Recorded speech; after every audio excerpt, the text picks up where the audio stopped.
বন্ধুরা, Homo sapiens প্রজাতি পৃথিবীতে 3 লক্ষ বছর আগে সবথেকে প্রথম দেখা গিয়েছিল। এই জীবই আজকের মডার্ন মানুষ।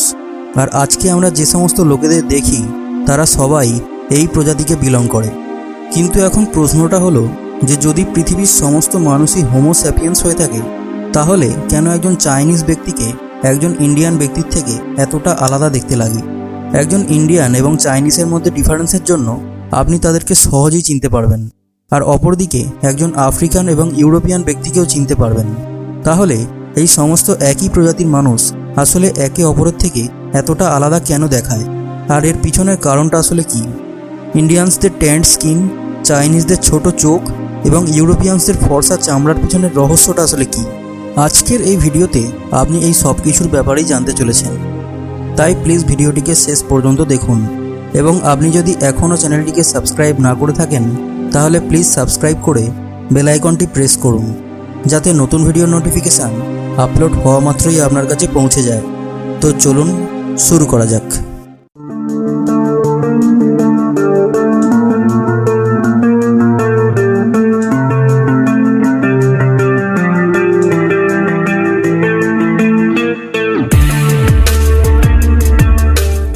মানব প্রজাতি অর্থাৎ হোমো স্যাপিয়েন্স সবথেকে প্রথমে আফ্রিকাতে দেখা গিয়েছিল।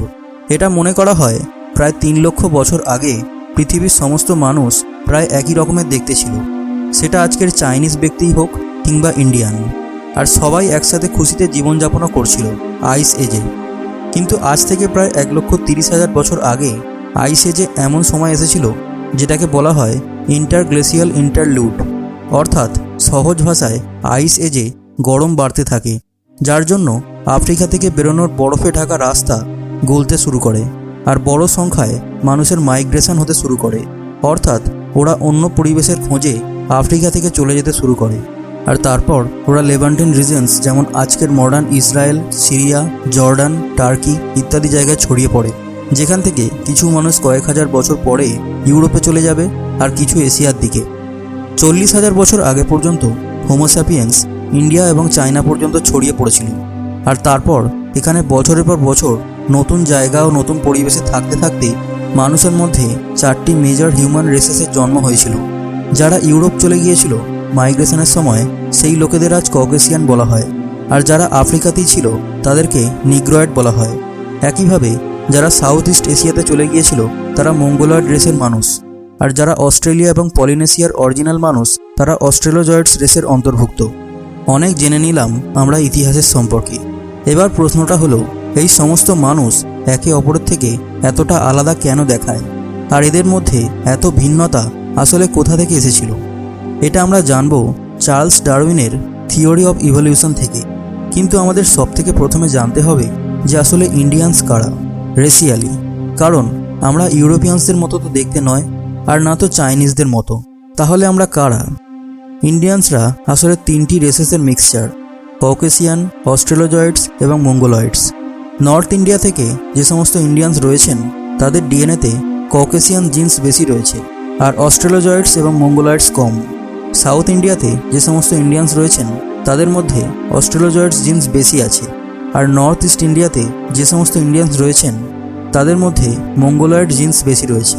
আর তাই ইন্ডিয়াতে মানুষের মধ্যে অনেক ভিন্নতা দেখা যায়। কিন্তু চায়নাতে এমনটা নয়। চায়নাতে বেশিরভাগই মঙ্গোলয়েডস রেসের মানুষ, আর তাই চায়নার মানুষের মধ্যে অতটা ভিন্নতা নেই।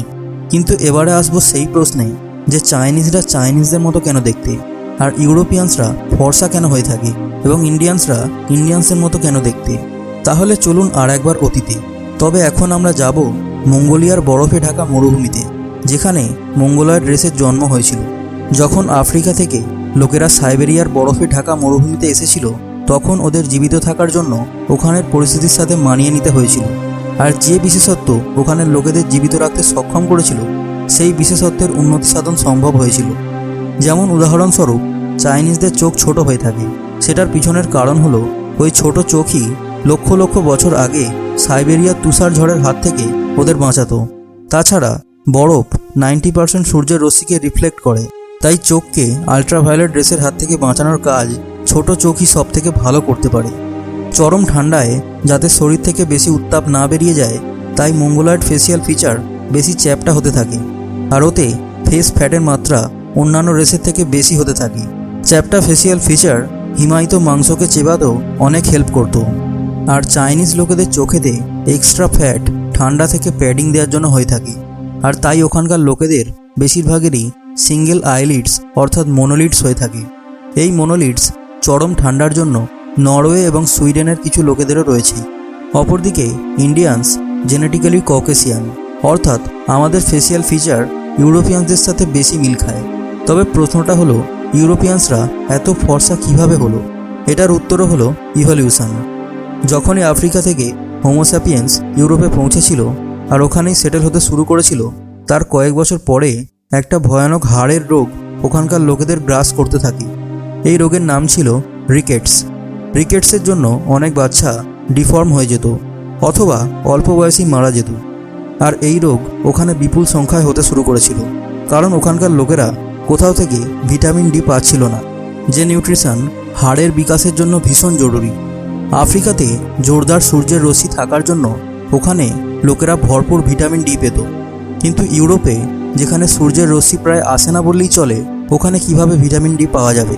তাই একটা জেনেটিক মিউটেশন কিছু লোকেদের মধ্যে আসতে শুরু করে।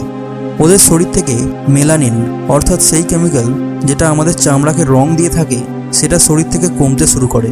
আর এখন একজন মানুষ যার শরীরে মেলানিন কম রয়েছে, সে ন্যাচারালি এরকম পরিবেশে সহজেই সার্ভাইভ করতে পারবে, যেখানে রোদ বেশি থাকে না।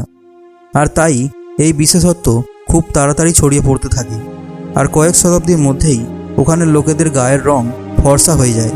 আর একইভাবে আফ্রিকাতে জোরদার সূর্যের রশ্মির হাত থেকে বাঁচার জন্য ন্যাচারালি ওখানকার লোকেদের চামড়ায় মেলানিনের মাত্রা বেশি হওয়াটা জরুরি। মেলানিন 90% সূর্যের রেডিয়েশনকে অ্যাবজর্ব করে নেয় আর আমাদের স্কিন ক্যান্সারের হাত থেকে বাঁচিয়ে থাকে।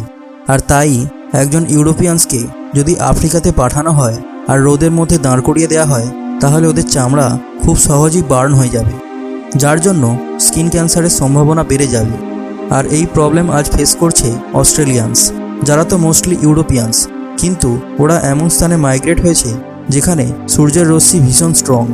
আর তাই অস্ট্রেলিয়াতে আজ স্কিন ক্যান্সারের পেশেন্ট সব থেকে বেশি।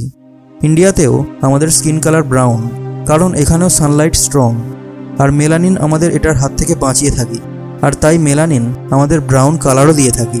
এটা তো সত্যি, আমাদের এই মানব প্রজাতি অনেক কঠিন পরিবেশে সারভাইভ করে এসেছে।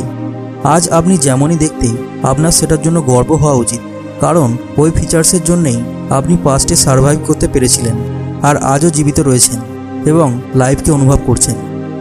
ভিডিওটি ভালো লাগলে ভিডিওটিকে লাইক এবং শেয়ার করবেন, এবং অবশ্যই কমেন্টে জানাবেন যে আপনার ভিডিওটি কেমন লেগেছে। এবং এই রকমই ইন্টারেস্টিং ভিডিও বারবার দেখার জন্য প্লিজ চ্যানেলটিকে সাবস্ক্রাইব করে বেল আইকনটি প্রেস করবেন। Thanks for watching.